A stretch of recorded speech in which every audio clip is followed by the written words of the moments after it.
In the midst of this massive economic boom under President Trump, it is stunning how Democrats simply refuse to learn. If Trump's for it, they're against it, even on issues they used to be for. Like, look at how they've refused, for instance, to work with Trump on legalizing the Dreamers. Or even maybe on prison reform, they won't work with him. Well, we now see that anti-Trump delirium is pushing Democrats further out of the American mainstream, right to socialism. A new Gallup poll confirms that more Democrats prefer socialism to capitalism. 57% view socialism favorably, while just 47% have a favorable view of capitalism. Just 2 years ago, those numbers were flipped. 56% then favored capitalism. Of course, it could be that socialism's attractive new poster gal is changing minds. Do you think that the future of the Democratic Party is socialism? Well, first of all, there's a huge difference between socialism and democratic socialism. Democratic socialism, and really what that boils down to me, is the basic belief that I believe that in a moral and wealthy America, in a moral and modern America, no person should be too poor to live in this country. Trump believes that, too. That's why he's growing the economy so fast. Well, or maybe it's the indoctrination against capitalism on college campuses. For instance, at Middlebury College, juniors can take a class called Beyond Intersectionality, Developing Anti-Racist and Anti-Capitalist Feminisms.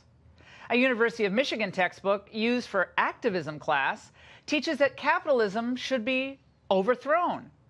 And according to data from Open Syllabus Project, Karl Marx is the most assigned economist in U.S. college classes today. Great. What college students would benefit from is a little less rage and a little more reality. Like this devastating exchange, now this goes back to the 70s, one of my favorites, between Nobel Prize-winning economist Milton Friedman and old lefty Phil Donahue. It should be required viewing. When you see the greed and the concentration of power within, did you ever have a moment of doubt about capitalism and whether greed's a good idea to run on? Well, first of all, tell me, is there some society you know that doesn't run on greed? You think Russia doesn't run on greed? You think China doesn't run on greed? What is greed? Of course, none of us are greedy. It's only the other fellow who's greedy. The world runs on individuals pursuing their separate interests. The great achievements of civilization have not come from government bureaus. Einstein didn't construct his theory under order from a bureaucrat. Henry Ford didn't revolutionize the automobile industry that way.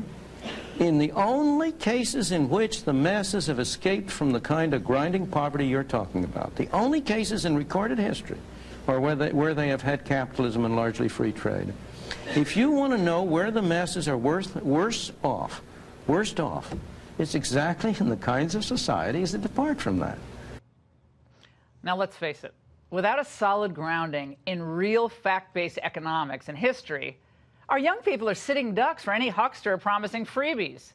Free health care, free college, free housing, and the list goes on and on. Free scooters?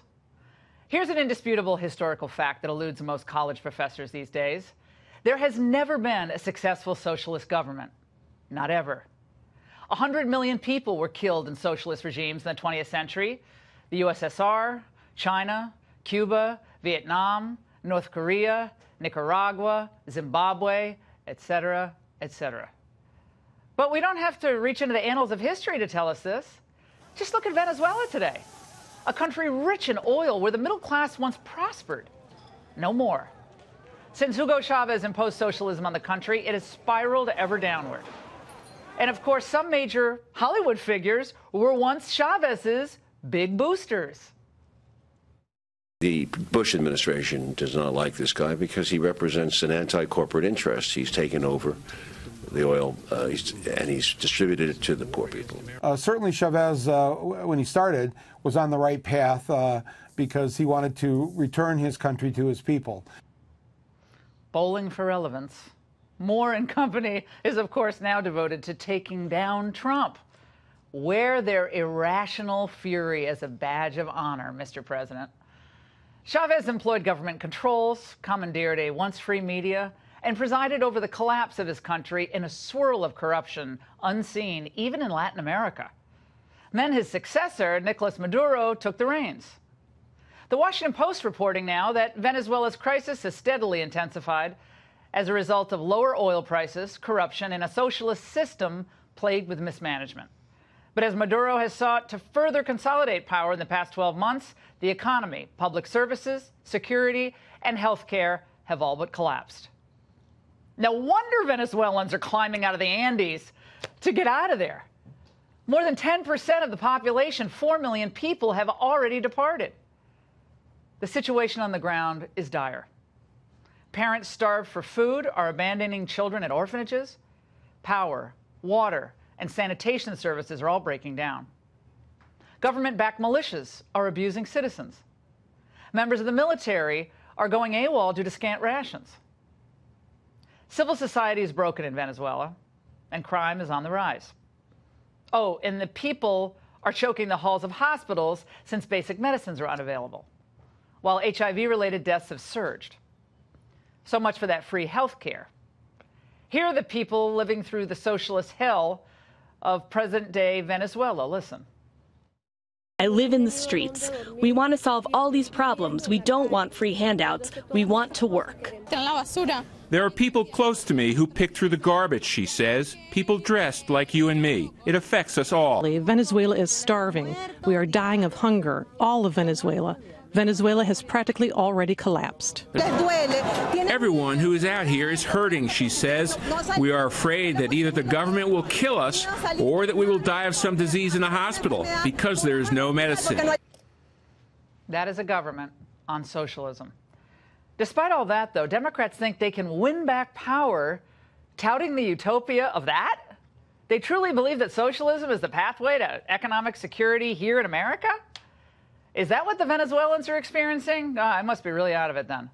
How about the people of Cuba, who are still subjected to rationing booklets that can script how much food each of them can buy every month? Listen to Peter Lumaj, a man who fled communist Albania, on this rebranded type of socialism. Is that you cannot have a democratic socialism. Socialism is coercion. Socialism is force. You cannot establish a system that people don't want without using power. What happened in the 1940s when communists came to Albania, the first thing that they did, they disarmed the population, and anyone who disagreed with them was subjected to arrests, to tortures, to internment camps. My entire family was taken to a concentration camp where my father was tortured to death. Those who suffer the most under socialism have the most to teach us. One hopes that young people are listening closely. But conservatives also have a lot of work to do. They have to do more to outreach and talk to the young via education and the culture. It's our responsibility to alert those who were not there or are too fixated on Snapchat or how much they hate Trump to understand the dangers and horrors of socialism. But if you don't believe me, you don't want to believe me, that's fine. I have another idea. Just book a one-way ticket to Venezuela. Stay there for a few weeks. And then get back to me. Let us know how it feels to have all that economic freedom you were looking for. And that's The Angle.